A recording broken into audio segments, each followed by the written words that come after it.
Thailand diserang, tapi tetap bermain cantik.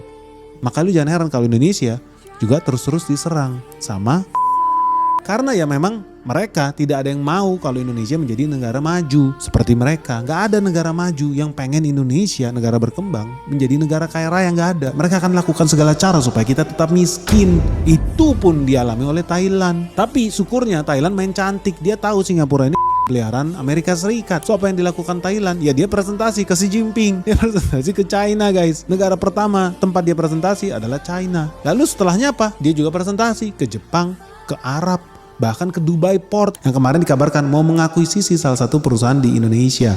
Menarik nih. Dan memang penting banget sekali lagi ya gue katakan ya, penting banget nih. Karena Duta Besar Thailand follower Benix nih. Penting banget ini harus jalan ya sekali lagi. Karena 80% perdagangan di dunia ini masih pakai kapal guys. Belum ada sistem teleport, kontainer nggak bisa terbangin, mahal. Aftur tuh mahal. Jadi penting buat perdagangan dunia makin lancar, makin cepat, makin murah. Ya harus lebih efisien jalur laut kita. Nah teman-teman dari situ lu bisa tahu ya berapa pentingnya jalur laut maritim ini ya. Karena ternyata 80% jalur dagang dunia itu lewatnya laut. Ya lebih logis lah. Sangat logis bahkan. Ya karena kontainer itu berat. Jadi lebih murah pasti kalau pakai kapal. Nah tapi yang paling penting apa?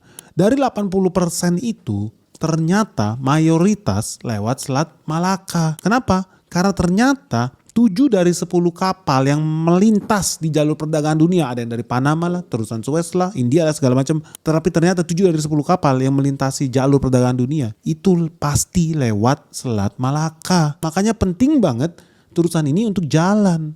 Karena udah pasti menguntungkan buat pengusaha logistik. Teman-teman tahu kalau program ini jadi jalan, Land Bridge itu bisa mengurangi biaya kapal sampai 15% dan juga mengurangi waktu, lebih hemat waktu pelayarannya. Jadi ya buat gambaran aja guys, kenapa penting banget ya buat pengusaha logistik, pengusaha kapal, jalur perdagangan Thailand ini. Kalau Land Bridge ini jadi, lu bayangin ya, negara dengan populasi penduduk terbanyak di dunia yang namanya India itu sering dagang dengan Jepang. Oke, mereka lewat mana? Selat Malaka. Sekali berlayar butuh waktu berapa? 12 hari. Ada Land Bridge lebih hemat 2 hari. Lumayan gak? Lumayan banget. Kenapa? Karena mereka sekali berlayar satu kapal itu buat bensinnya aja minimal habis 10 M guys. Begitu Land Bridge ini jadi, mereka bisa hemat 2-3 M. Jadi penghematannya sangat signifikan. Itu baru dari segi bensin. Lu belum hitung gaji kaptennya, gaji krunya. Karena penghematan 2 hari itu sangat signifikan.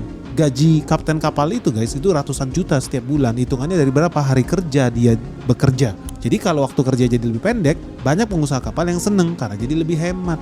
Biaya maintenance juga berkurang. Karena kan kalau kapal dihitung udah berapa jam ini dipakai. Itu yang penting supaya mesinnya maintenance-nya juga jadi lebih hemat.